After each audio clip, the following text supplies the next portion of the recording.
Hello, everyone, and welcome to tonight's story. This is a gentle tale woven from winter winds and flickering firelight, set deep in the heart of an ancient Viking village, where dreams and snow drift side by side.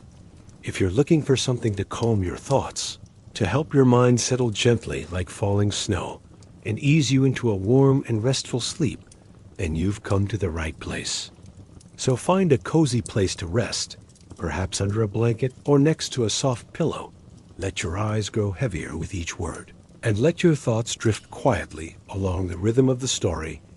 And if you enjoy relaxing with stories like this, please consider subscribing to the channel, clicking the bell icon so you don't miss any new tales, and giving this story a little thumbs up if it brings you peace. Now, take a deep breath and let's begin. There is a village resting near the edge of a frozen fjord, so far north that the sun does not rise for weeks in the heart of winter. The world there sleeps beneath a blanket of snow, its houses tucked in like children under fur-lined quilts, and smoke drifting quietly from chimneys into the pale violet sky. This is the season of the long night, the time when the sky remains a soft navy hue all day, and stars glimmer even at midday. The villagers call this time Dramisung, the dream sleep, and they do not fear it. Instead, they embrace it like an old friend returning each year. Inside a wide timber hall, carved with dragon-headed beams and polished stones, a small fire crackles gently in the hearth. It is not large, not roaring, but it is warm, and its light glows across woolen cloaks, flickers on wooden bowls, and dances across the faces of those gathered near at the center. Sits an old woman wrapped in layers of woven wool, her silver hair braided into two thick ropes down her chest. Her name is Sa, and every winter she is the village's storyteller. Beside her, nestled close like kittens curling near warmth, are three children: Einar, who always carries a little wooden figure in his pocket live, who has the softest voice and eyes that always seem to be dreaming, and Torben, the youngest, whose cheeks are still round from childhood, and who never quite finishes his bread before falling asleep. The villagers know that these nights are meant for dreams and stories, for weaving together the threads of memory, imagination, and comfort. So the long darkness feels less vast. She leans forward slightly and begins to speak in the softest tone, one that even the shadows seem to lean in to hear. This is the story of Halvor, the boy who spoke with stars, she says. And even the wind outside seems to hush itself. Brushing quietly along the rooftops, Halvor lived in this very village long, long ago, back when the pine trees were taller and the snows came earlier. He was a quiet boy, the sort who walked softly so he wouldn't wake the snowbirds, and who listened more than he spoke. People said he was odd, for Halvor would often look up at the sky and smile for no reason at all. When asked why he did so, he would say simply, "They're talking tonight." His mother, Ingrid, a weaver of blankets and cloaks, would smile and kiss his forehead and whisper, "Let them talk then, my son, for not everyone hears them as you do." And so he grew up that way, quiet, kind, and always just a little distant, as if half of him lived among the stars already. The winter of Halvor's 12th year was the coldest the village had known in a generation. Snow piled so high it reached the window ledges, and the fjord froze solid enough that even the loudest child could walk on it without cracking the ice. It was during one such night, when the moon hung low and pale, that Halvor woke to a sound no one else heard, a low melodic humming, like a lullaby whispered through pine needles. He slipped from his furs and stepped into his boots outside. The cold nipped at his cheeks, but he did not shiver. Instead, he followed the sound up the hill past the old stones carved with runes, until he reached a grove of twisted trees. There, standing in a circle of pale frostlight, were three tall figures cloaked in night blue robes that shimmered with stars. Their faces were hidden, but they did not frighten Halvor. One raised a hand and beckoned him forward. "You've been listening," the figure said, "and now it's your time to see." From that night forward, Halvor changed. He spoke of dreams that carried messages. He told the elders that the snow would last longer, but not to fear, because spring would return stronger than ever before. And each thing he said, though strange at the time, came true. The villagers began to believe he had been touched by the Nefect, the night watchers, old spirits said to guard dreams and guide those who truly listen. But Halvor never claimed to be special. He only said that during the darkest nights, when all else was quiet, you could hear the stars singing, if you truly listened, and that dreams were not just for sleep, they were doorways. Doorways to something softer, deeper, and more ancient than words, pauses in her story then. Her voice resting like a hand on a soft pillow. The fire cracks again, and the children blink slowly outside. Snow begins to fall once more, each flake drifting lazily through the dark like stardust, returning to the earth inside the hall. No one speaks for a long time, and that is the way of it. In the Viking Mid-Winter, stories are not told to excite or to warn. They are offered like warm bread and broth, something to hold on to through the long nights. Sa gently tucks her shawl around her knees, and the children yawn. One by one Torben's head leans against her shoulder. Einar's eyes droop. Liv whispers, "Do the stars still sing?" Sa nods slowly, her eyes reflecting the fire. "Always," she says, "but you must be still enough to hear them." And with that, the first night of the long sleep deepens. The hall grows quieter, the fire burns low, and the village drifts further into the comfort of Viking midwinter dreams far above. Unseen through the snowfall, stars glimmer softly, and somewhere among them, a boy named Halvor smiles in his sleep. The days continued, or rather the nights, for in the deep of Viking winter there was no separation between the two. Time melted into itself like wax before the flame, and each moment became one soft stretch of silence and snow. The village lived not by the clock or the sun, but by the rhythm of firelight, hunger, and dreams. The people moved more slowly, speaking less and listening more. The world had hushed, and so had they. Meals were simple warm stews of root vegetables, dried meats, and bits of wild herbs stored from autumn's harvest. The scent of spruce and smoke hung in the firs that lined their homes. Even the dogs slept more often, curling beside boots and coals, their breath steaming gently in the stillness inside the longhouse. Sa's stories continued each evening after supper. The hearth crackled softly, not too loud, and the shadows that gathered in the corners of the room always seemed to lean forward, listening along with the people. Tonight, Sa's voice rose again. Gentle as ever, she told them that long before Halvor, before even the carved runestone had been placed in the earth, there was a tradition older than fire, a ritual known as the Eldvacht, the fire watch. In those earliest winters, when the people had just begun settling the northern fjords, they were frightened of the darkness. It was longer than colder, the night beasts still prowled the forests, and the sky held secrets too vast to name, so they created the fire watch. One member of each family, usually the eldest or the youngest, would stay awake through the darkest part of each night. They would sit beside the hearth and feed it small branches, murmuring the names of their ancestors between each offering, not as a chant, not as a performance, but simply as memory, spoken aloud so it would not be forgotten. Eirik, son of Holmbergit, daughter of Solvig, Tyrund, who carved the prow of the ship Hala, who stitched with hands strong as rope, the watcher would sit, wrapped in fur, whispering names like prayers. And in return, it was said that the ancestors would whisper back, not in words, not really, but in dreams, in feelings, in warmth that rose from the coals even when all else was cold. These dreams were shared the next morning, woven into bread-making, mending, fishing prep. They became part of the living rhythm, tying the people to those who came before. Sa sipped from her wooden cup, steam curling into the quiet air. "This is why the fire never goes out," she said, "not just for warmth, but for remembering." The children sat quietly, their fingers curled around small bowls of broth. Einar still held his little carved figure. Liv had pulled her hood up to her ears. Torben had already slid down until he was nearly lying flat, head on his folded arms. "Can we try it?"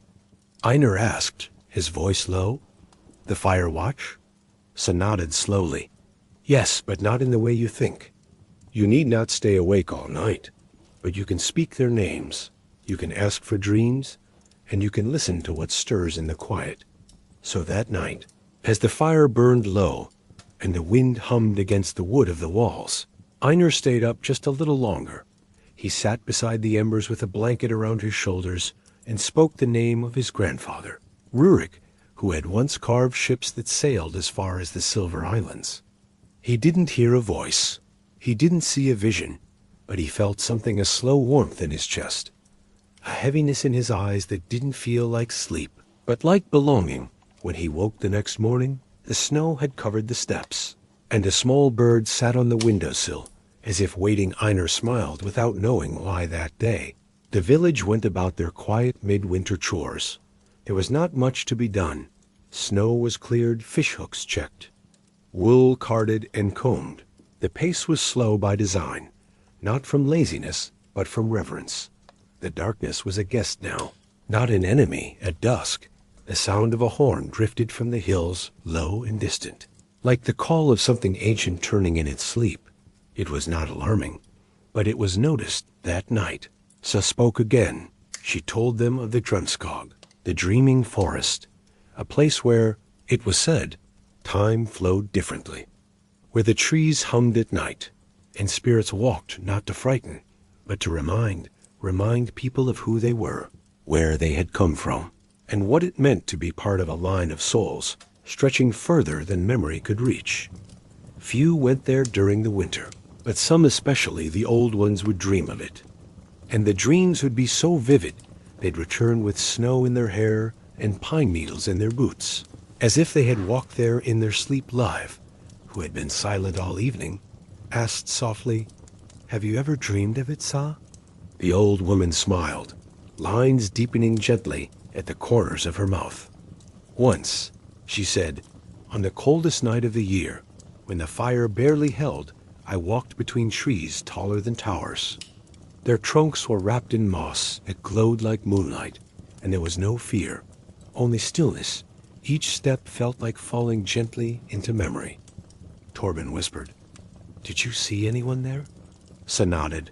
"I saw a woman who looked like my mother, and a man who looked like a younger version of my father, but I knew they weren't really them.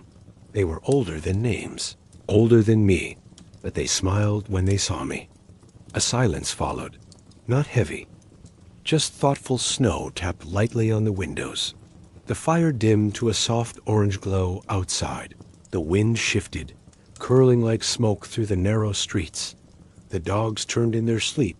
The snow held no footprints, only soft ripples where it fell from branches. Einar, Liv, and Torben were already drifting by the time. They tucked away her story. No one clapped, no one spoke loudly. Stories in midwinter were like snowfall. They came without announcement and melted into sleep without need for praise.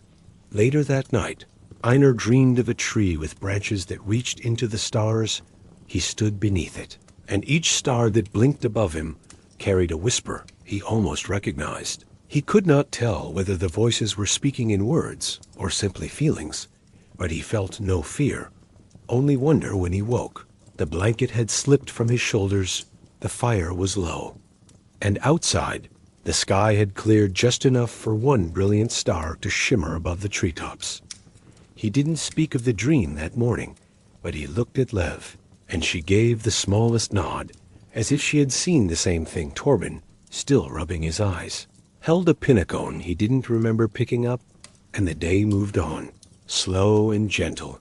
As ever, midwinter in the Viking village was not a time for urgency. It was a time for breath, for listening, for remembering what could only be heard when the rest of the world fell quiet. And so the darkness stayed, and so the village dreamed, and the fires always stayed lit. In the days that followed, the wind grew stronger, not harsh or angry, but constant, like a low humming voice singing just below hearing.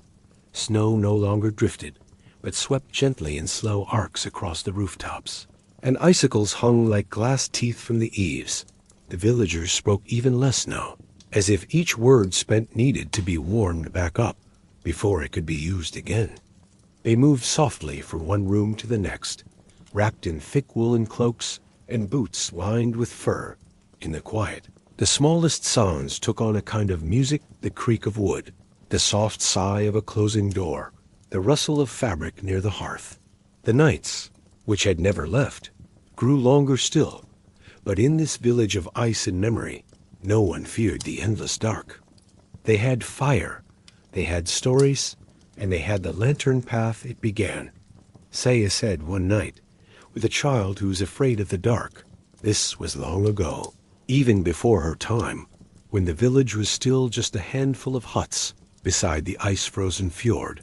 The child, whose name was Inga, refused to sleep once the sun disappeared. She believed that shadows had feet, and that they danced too close to her blanket. Her parents tried many things. They left candles beside her bed. They whispered lullabies woven from old runes. They wrapped her in 3 blankets and a fur from her grandmother's time. But still she trembled when the dark came.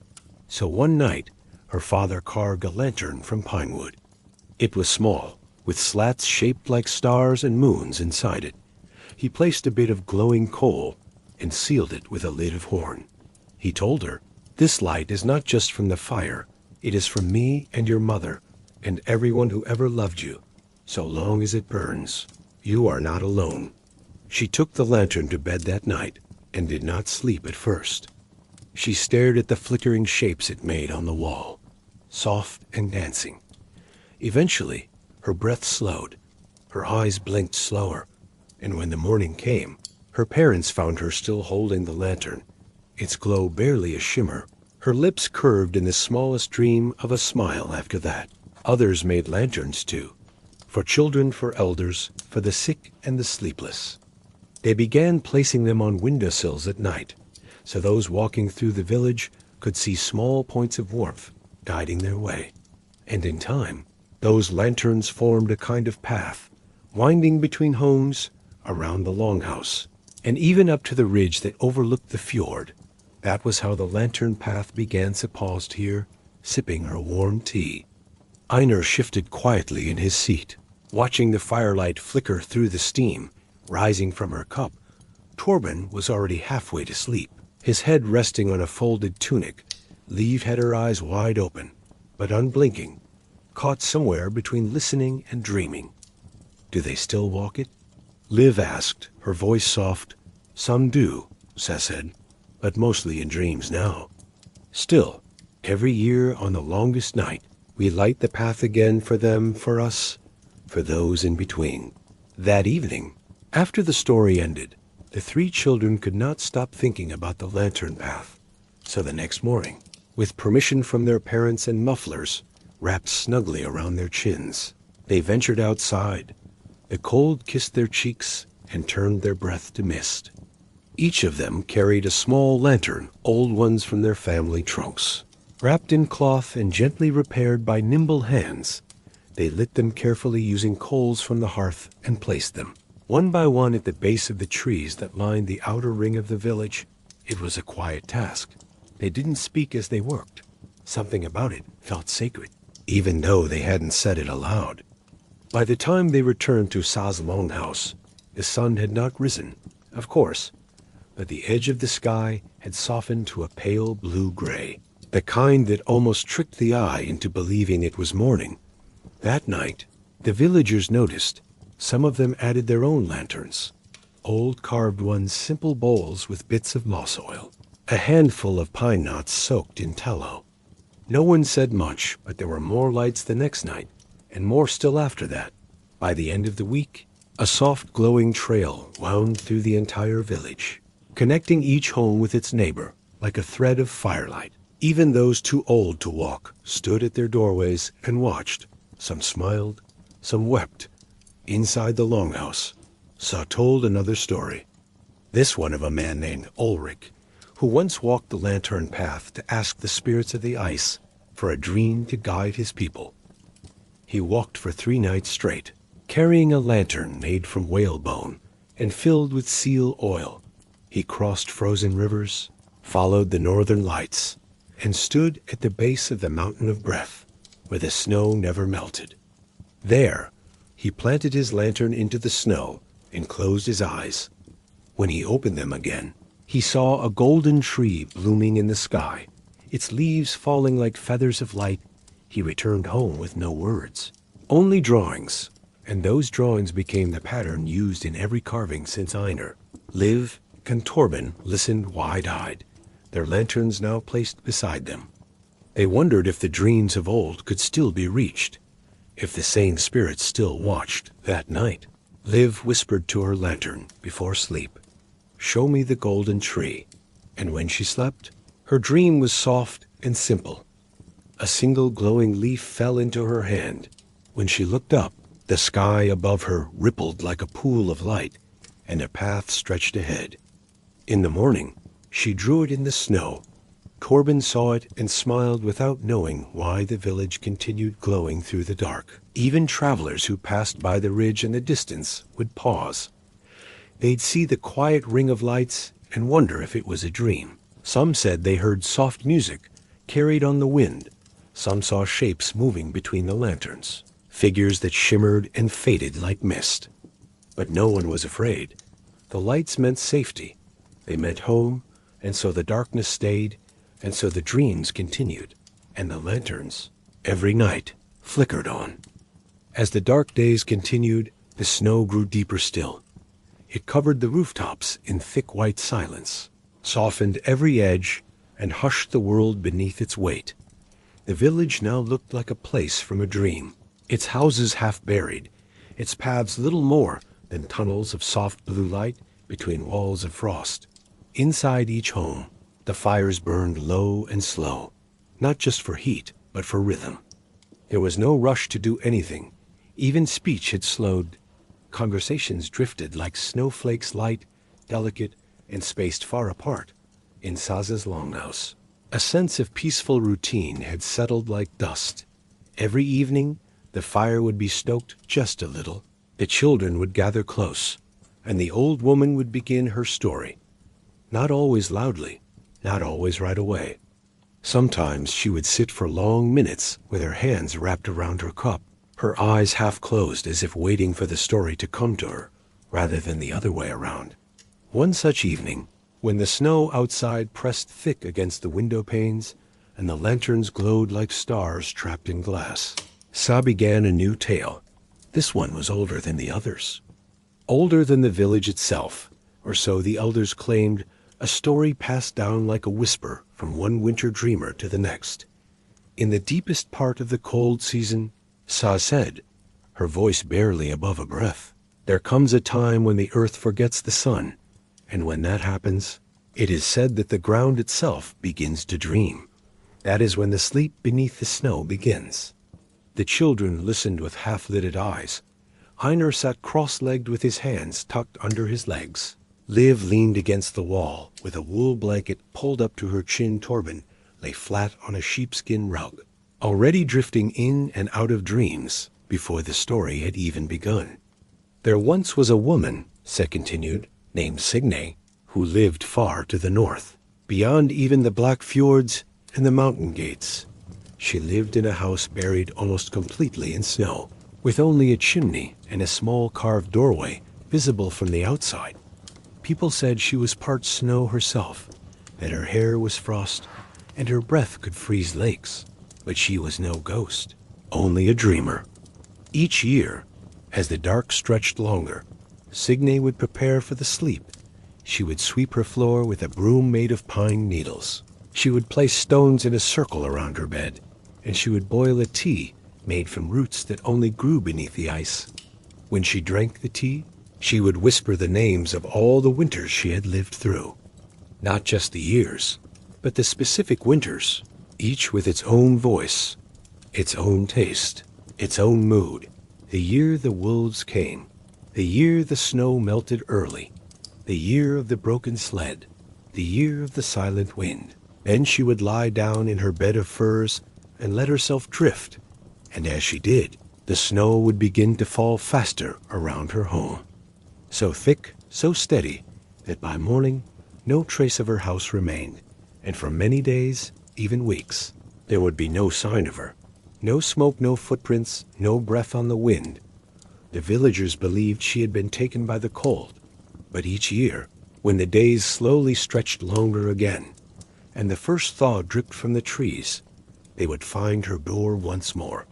She would emerge, calm and smiling, cheeks pink from sleep, her eyes clear and deep as ice, and she would speak of dreams, not her own, but the dreams of the land beneath the snow. She would say that the earth, too, needed rest, that during the deepest sleep, the roots whispered to one another, that stones shared old memories, that seeds hidden in darkness planned their return. Her words were never questioned because everything she said seemed to come true. The fields would grow fuller, the winds would shift, and the birds would return with new songs. Sa's voice grew even quieter now, like the last flicker of a candle. This, my little ones, is why we rest, why we slow, why we listen, because the world sleeps, and if we do not join it, we forget how to wake properly. The sleep beneath the snow is not just for the earth, it is for us as well. There was a pause, long and soft. Even the fire in the hearth had grown quiet, the coals glowing like tiny lanterns in a cave. Einar asked, "Have you ever done it? Slept like that?" Say nodded slowly.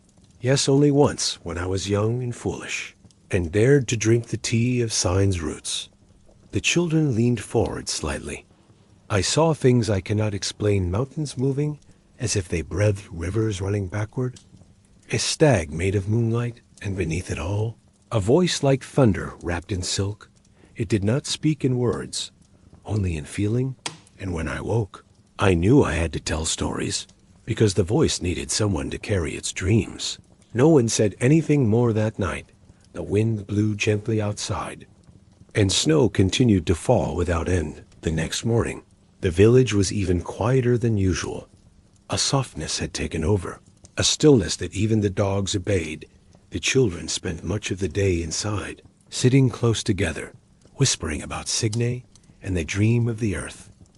They didn't know if her story was true, but something in the way Sa spoke made them feel like it didn't matter. Truth was not always the point. Sometimes a dream was enough that night. Einar placed a ring of small stones around his bedding. Lev boiled dried pine needles in water and let the steam rise across her face. Torben held a cup of warm milk and whispered to it like it was an old friend. None of them dreamed of stags or talking rivers, but their sleep was deeper. And when they woke, their limbs felt heavier, as if they had borrowed the weight of winter itself. But it wasn't uncomfortable. It felt grounding. It felt whole.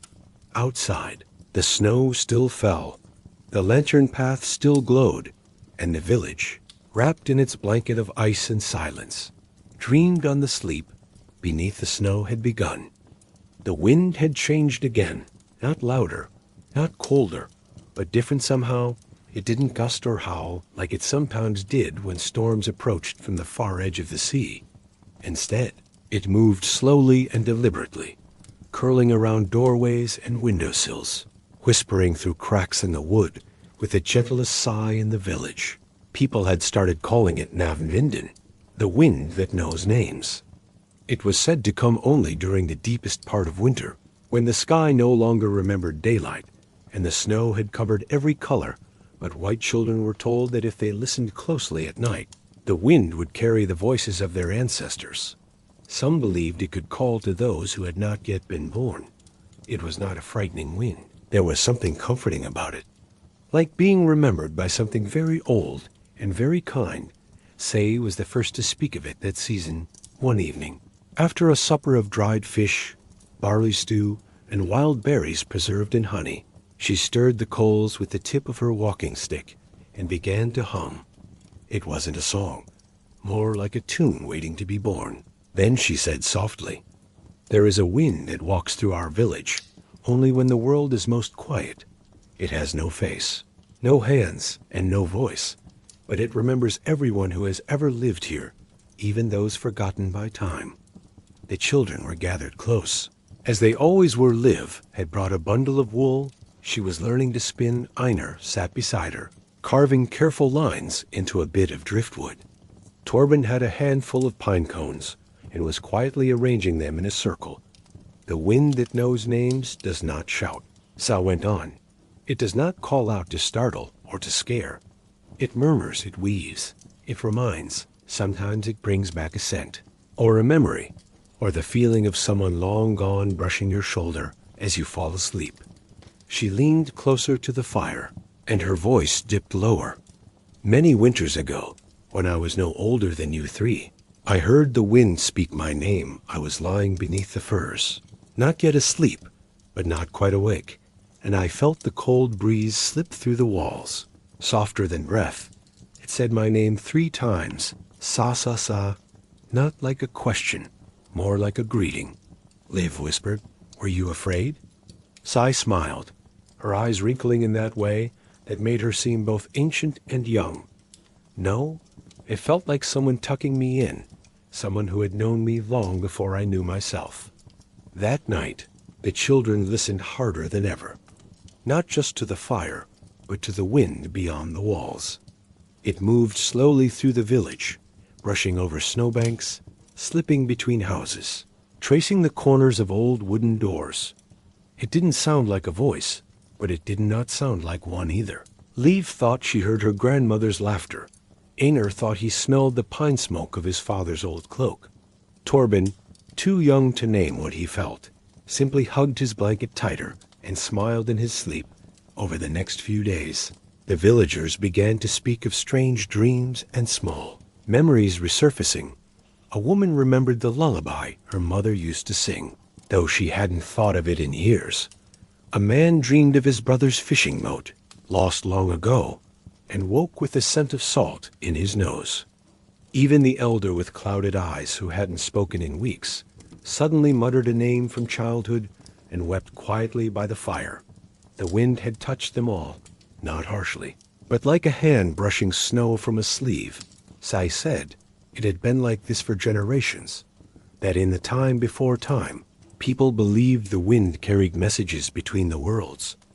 The world of the living, the world of the sleeping, and the world of those who had already walked their final path.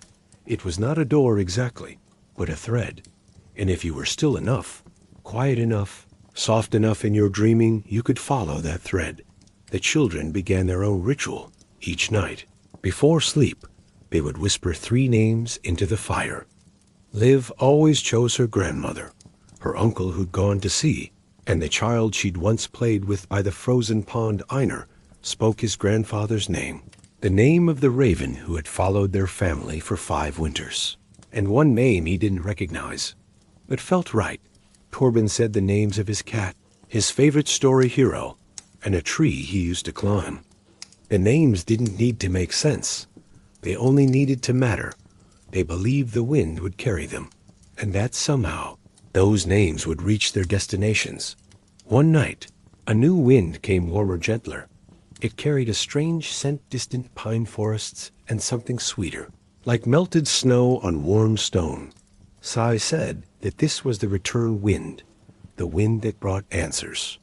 She told a story then of a boy who had lost his voice during a long illness. For weeks, he could only whisper, and even that took great effort. His family lit fires, brewed teas, and prayed to the old gods. Then, on the coldest night of the year, as the wind howled like wolves beyond the trees, the boy sat quietly and whispered 3 names. They were names he barely remembered: his mother's sister, his great-grandfather, and a dog he loved as a child. He fell asleep, and in his dream, the wind came to him in the shape of a giant white owl. The owl landed beside him and did not speak, but opened its beak and sang. The song was made of wind and stars and firelight. When he woke, his voice had returned, soft but whole, and from then on, he never feared the wind again.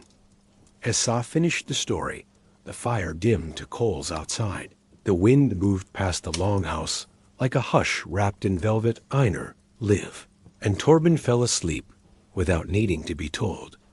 The names they had spoken still lingering in the air like incense, and above them, the wind listened. The village continued to sleep. The snow fell gently, steady as a lullaby, and the wind that knows names moved on, pausing here and there, remembering, always remembering. Winter had deepened into itself. Even the snow seemed to fall more slowly now, drifting in languid spirals like feathers from an unseen bird above the clouds. The village had grown quieter than ever, not from cold or weariness, but from something older than those things. Stillness, a kind of reverent hush that wrapped around each home, each breath, each step like wool around a sleeping child. Inside says Longhouse, the fire still crackled each evening, low and steady. The children still gathered close, wrapped in thick cloaks, cheeks pink from the faintest exposure to cold. There was a rhythm to it all now, like the slow, steady beat of a heart in slumber. Even the dogs didn't bark anymore. They only stirred now and then, sighed, and returned to their dreams. On this particular night, the flames seemed to flicker a little taller. The coals glowed with a deeper hue, almost violet in the dark. And Saya, after a long silence, lifted her eyes and began a new story. "This is the time," she said softly, "when the memory stones begin to hum." She leaned forward, her fingers tracing invisible lines across her knee. "Long ago, before the stars knew our names, and before the snow had found its voice, there were stones buried deep in the earth. Not just any stones. These were the first ones to remember." Liv tilted her head slightly. "Remember what?" "Everything," Sa said.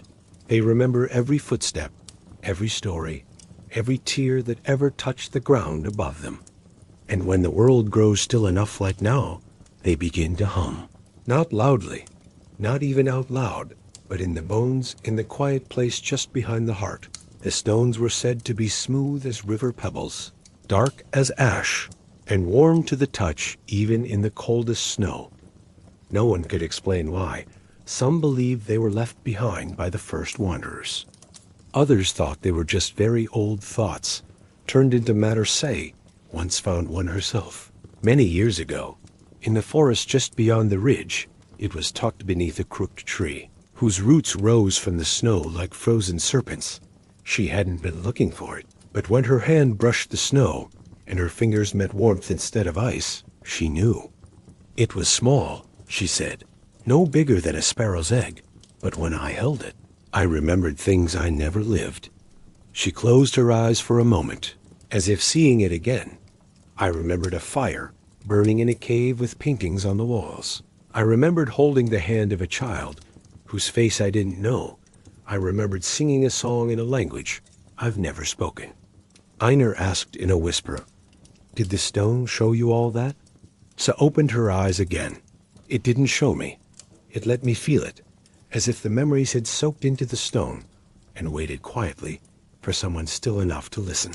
She said she returned the stone to the earth after that, not because she didn't want to keep it, but because memory should never be hoarded. It should be shared, returned. Given space to rest again, the children were quiet for a long while. Then Torben said, "Are there more of them?" "Always," Sa said. "They are everywhere, but they only appear to those who aren't looking." The next morning, Liv rose earlier than usual. She wrapped herself tightly in her cloak, tucked a warm stone from the hearth into her mitten, and wandered beyond the edge of the lantern path. She didn't know what she was looking for, only that her feet wanted to move. The snow was soft and deep, but she walked with care, stepping between drifts and following the crooked shapes of trees bent under the weight of ice. Then, near the base of a sleeping fir tree, she stopped. There was no flash of magic, no music, only a strange warmth in the soles of her feet. She knelt and brushed the snow aside with her mittens. There was nothing at first, just frozen moss and a bit of broken bark. But then her hand found it, a smooth black stone, half buried in frost. It pulsed faintly in her palm, not a light, not a sound, but a feeling, like someone breathing quietly beside her. She sat for a long time, the wind brushing against her hood, her breath fogging the air. She did not speak. She did not ask questions. She simply listened, and in the silence, she felt things she couldn't name: a woman singing near a river, a cradle made of carved wood, snow falling on a grave marked only by pine needles.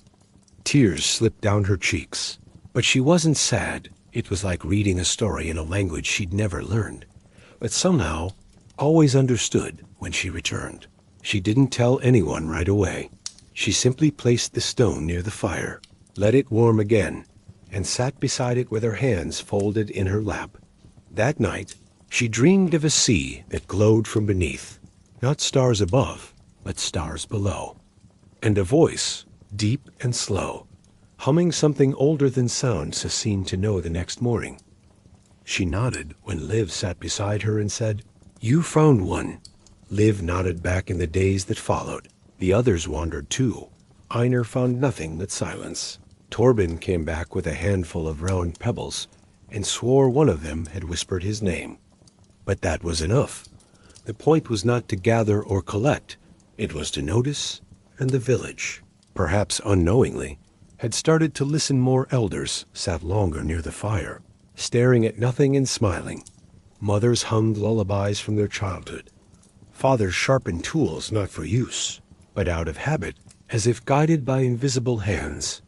Memory had begun to surface, not as loud declarations, but as echoes. Even the wind seemed to carry stories now, snippets of forgotten laughter, familiar melodies. The creak of a boat tied long ago to a wooden dock. One night, as the children settled beneath their furs, Sa said quietly, "The world is not only made of what is, it is made of what was, and what wishes to be remembered." Outside, the snow continued to fall, and beneath it, deep in the earth, the memory stones rested, waiting, humming, holding all that had ever been. By now, the midwinter dark was absolute. The village no longer waited for light. They moved through soft twilight hours with lanterns and memory, with fire and story, with the quiet understanding that not all seasons ask for action. Some simply ask for stillness. The snow had become part of everything. It wasn't something that came and went. It was a constant presence in the folds of cloaks, on the rooftops, in the sound of breathing as people slept near the hearth. The sky, though black, shimmered faintly with colors that could only be seen if you weren't trying too hard. Lavender grays, hints of green, faint halos around nothing in particular. It was in this quietness that Say spoke of the silent bell. She began not with a name, but with a feeling. "There is a sound," she said, "that can only be heard when the world stops listening." The children were already half drowsy, curled against cushions and furs, bellies warm with stew and milk. Liv's eyes blinked slowly. Hands resting on her lap, Einar sat with his head tilted back against the wall, face lit by the orange glow of coals. Torben was curled like a pup, thumb just barely pressed to his lip. His breathing even and slow. Sa's voice didn't rise. It barely moved, but it drew them in all the same. There once was a village not unlike our own. It sat farther north, where the ice never fully melted, even in summer. In this village, there was a bell tower, but no one had ever heard it ring. It had no clapper, no chain, no rope. It simply stood there, carved of ice-hardened wood, with the bell resting silent inside.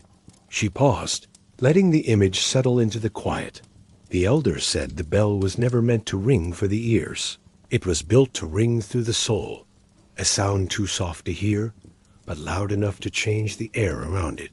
Einar, half whispering, said, "How can something ring without sound?" Sai looked at him gently. By memory, by longing, by the weight of 1,000 silent wishes, pressed into the shape of a bell. It was said that the silent bell could only be heard by those on the edge of dreaming, not fully awake, not fully asleep. People who sat beside fires and stared into coals. People who stood in snow and forgot what they had gone outside to do. People whose hearts were just quiet enough to feel it. One winter, a girl named Freya sat beneath the tower for 3 days. She brought no food, no fire, only a question she didn't say aloud. She sat with her knees drawn to her chest, breath fogging in front of her. and listened to the silence until it wrapped around her like a second skin. And then late, on the third night, she felt it. It wasn't a note, not a tone or a song, but something between a pull and a sigh, like the feeling just before tears come. But without sadness, she looked up and saw the bell shimmer. Not swing, not move, just shimmer as if something inside it had awakened when she returned home. She never told anyone what she had asked, but from that day forward, her dreams changed. She would wake each morning with her heart full of calm, as if someone had untied a knot deep inside her without leaving a mark. Sa said she believed the bell didn't answer. It reminded you of what you already knew, but had forgotten under layers of noise and time and worry. Einar sat up a little. Is there a bell like that here? Sa's smile was small. There is a bell in every place. It's still enough to hold one. Ours may not be made of wood or metal or ice, but it's here. She tapped her chest gently with her fingers. Sometimes the bell is inside. The room stayed quiet long after the story had ended. Even the fire crackled more softly than usual. Torben breathed deeper. Liv closed her eyes and didn't open them again for the rest of the night that evening. Einar dreamed of walking through a hallway made of trees. The branches arched above him like cathedral ceilings. There was no sound, but the leaves rustled like whispers. He couldn't quite catch. And then, from far off, something shimmered. A vibration more than a sound. His dreamed self stopped and placed a hand on his chest. He didn't hear a bell, but he felt it. The next morning, he said nothing, but he spent much of the day near the woods. Not looking for anything, just walking, listening. The others began to do the same.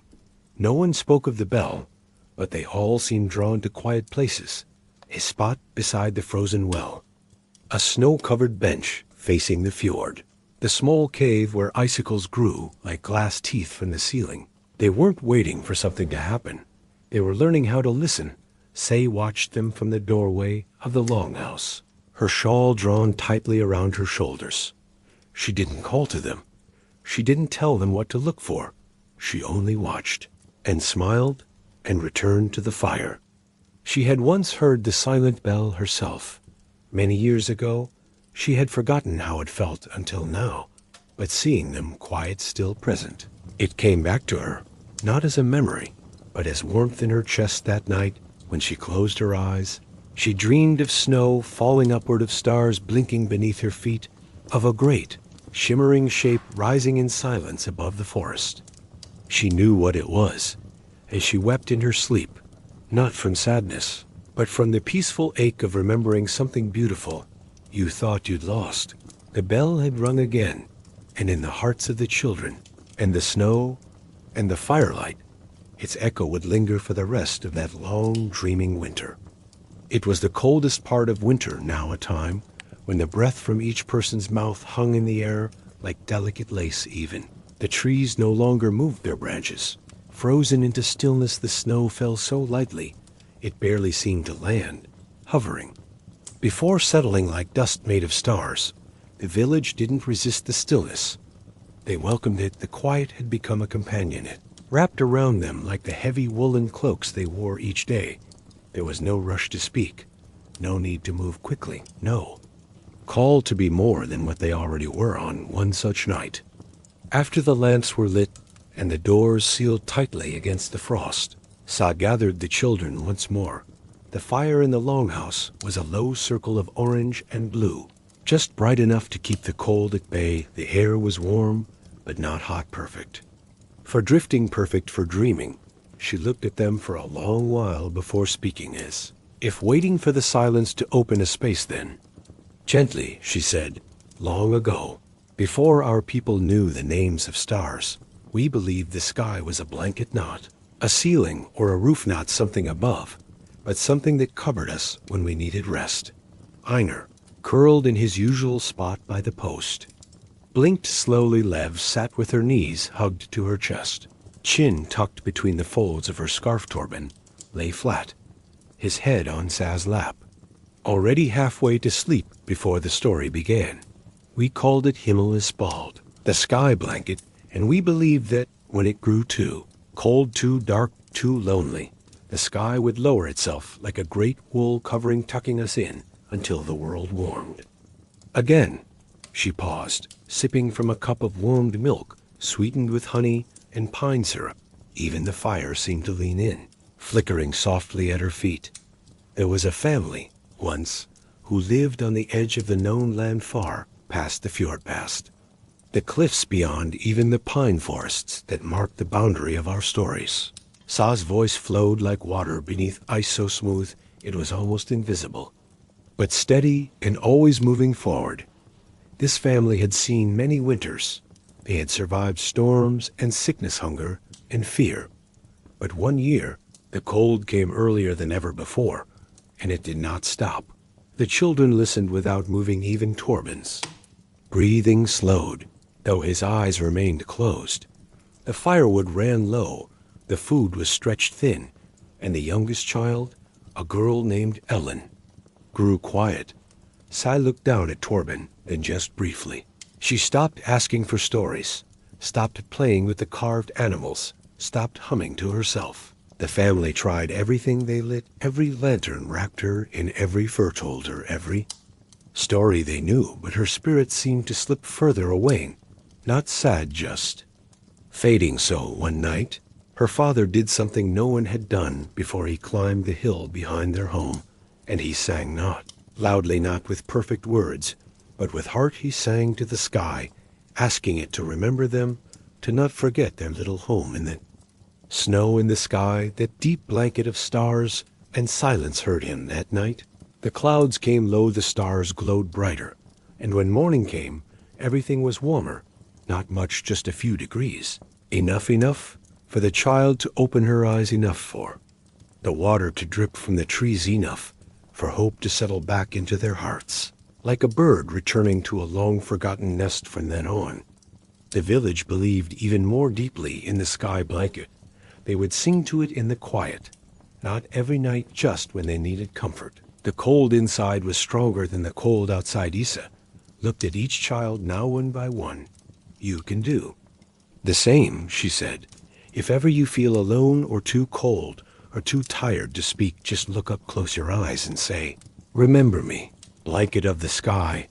Einar whispered it under his breath, Liv mouthed it without sound. Torben dreamed it that night.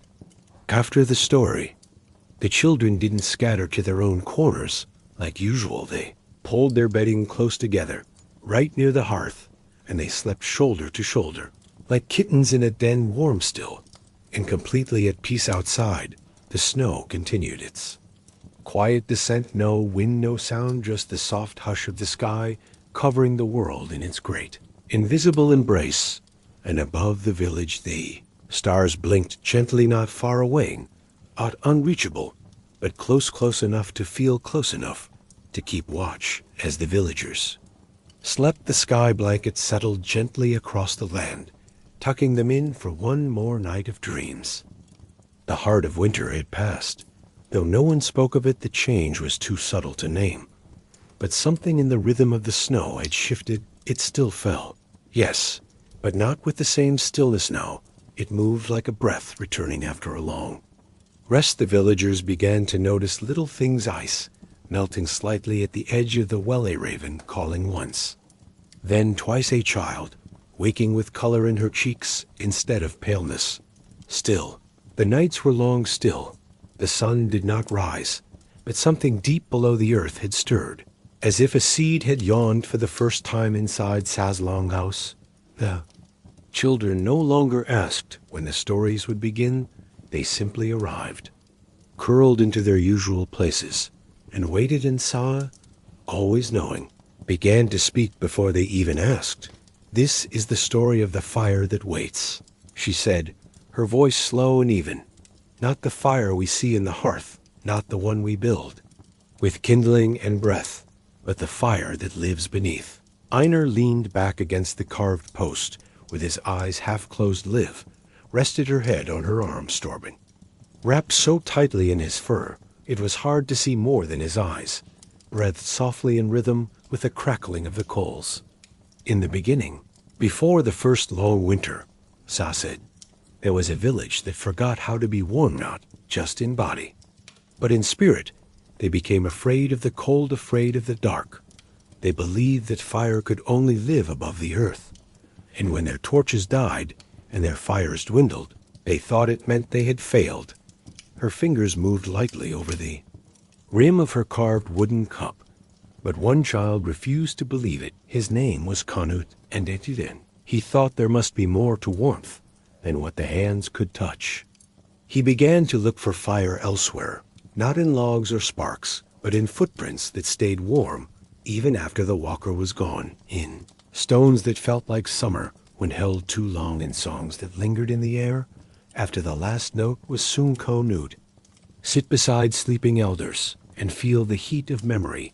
He would place his palms on the bellies of wolves and feel the trust in their breath.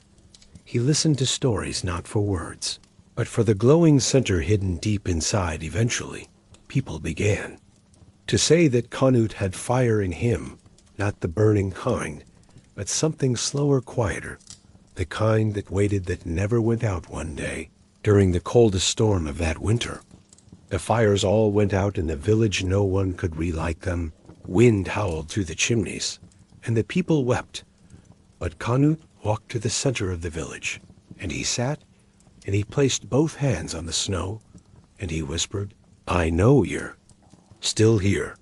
At first, nothing happened, only silence, but slowly, the snow beneath his hands began to steam, and then glow, and then flicker, and from that small flicker, the fires returned, not in the wood, not in the torches, but in the people. Warmth bloomed in their hands, their words, their hearts, and they remembered that fire does not need to be seen to be alive. It waits, it listens, it dwells beneath the cold, not in fear, but in patience. I'll let the story settle like embers falling through ash. Then she looked at the children. "This fire lives in you," she said, "not just when you are brave, but when you are still, when you listen, when you let your own warmth reach out and wrap around someone else." Einar whispered, "Is it the same fire that's in dreams?" "Yes," Sa nodded, "and the same one that lives in laughter and song, and the way your mother's hands always know where to place the blanket." That night, after the story, the children didn't say much, but they each did something small. And kind Liv helped fold the sleeping mat without being asked. Einar quietly brushed snow from the boots of an elder near the door. Torben pulled his own blanket over the old dog curled by the fire. None of them spoke of these things, but the warmth they left behind lingered that night. They dreamed of fire, not flames, but light, a path made of softly glowing footprints, a tree with golden sap that pulsed like a heartbeat, a cave where the walls hummed with warmth despite the frost. When they woke, they didn't mention the dreams, but each of them looked at their hands a little differently, as if remembering something they'd always known, but had never truly seen. And throughout the village, others began to feel it too, a slow building warmth deep in the chest, a returning hum in the bones, something old, something gentle. The fire that waits, it had never left, only listened. And now, as the heart of winter softened into its final hush, it began to rise again, ready to walk with them back into the light. The snow had begun to pause now, not stop entirely, but linger longer in the air before deciding where to land. It drifted sideways at times, almost uncertain, like a guest wondering whether it had overstayed its welcome. The village remained quiet, but the quiet had changed. It was no longer the hush of deep winter, heavy and slow.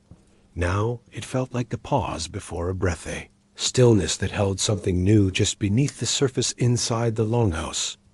The fire was burning more brightly than before. The coals glowed with a steady heat.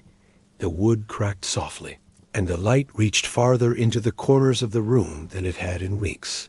The children had grown quiet too, but it was the quiet of deep knowing, of stories that had settled inside their bones, of dreams that no longer needed to be spoken aloud to be real.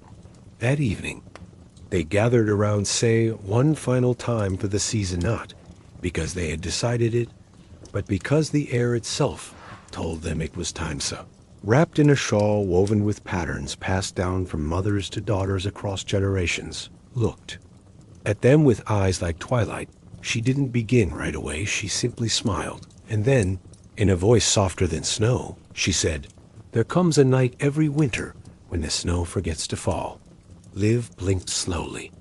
Eyes glassy with sleep, Einar rubbed a thumb along the carved edge of his little wooden talisman. Torben was already lying down, his hands tucked beneath his chin, listening as he drifted.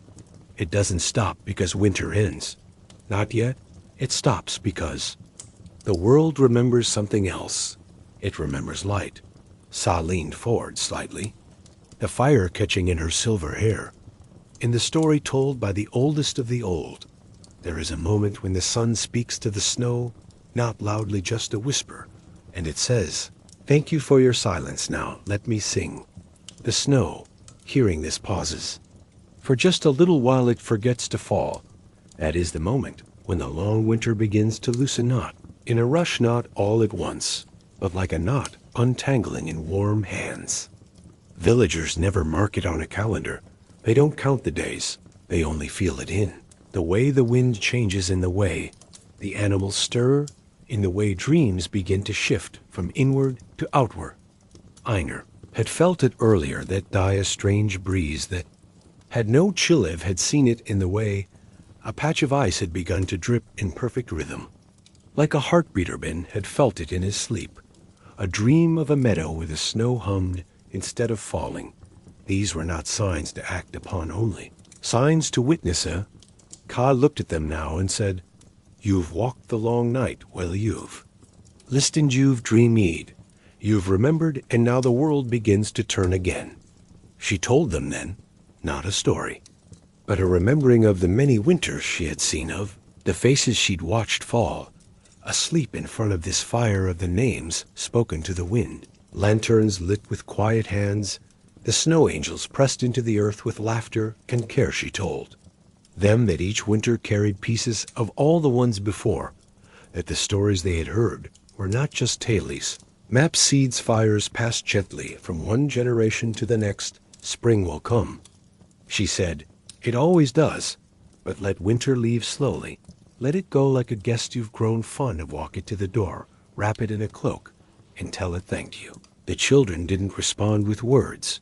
They didn't need to. They understood in their own way, in their own quiet. Later that night, after the fire was banked and the room had gone still, each of them stirred in their sleep, not from dreams, but from something even quieter. A moment between seasons outside. The snow hovered once more and paused. For a single breath it forgot to fall. The sky above the village shifted from black to deep. Deep blue, just a hint of it barely there. But enough for the world to remember, warmth enough for the stories to settle into memory, enough for the long sleep to ease gently into waking. And in that moment everything was still and everything was whole. The wind curled through the trees. The fire glowed in its nest of stone. The stars blinked slowly like old friends saying goodbye. And the village wrapped in the final hush of winter, dreamed one last dream beneath the snow.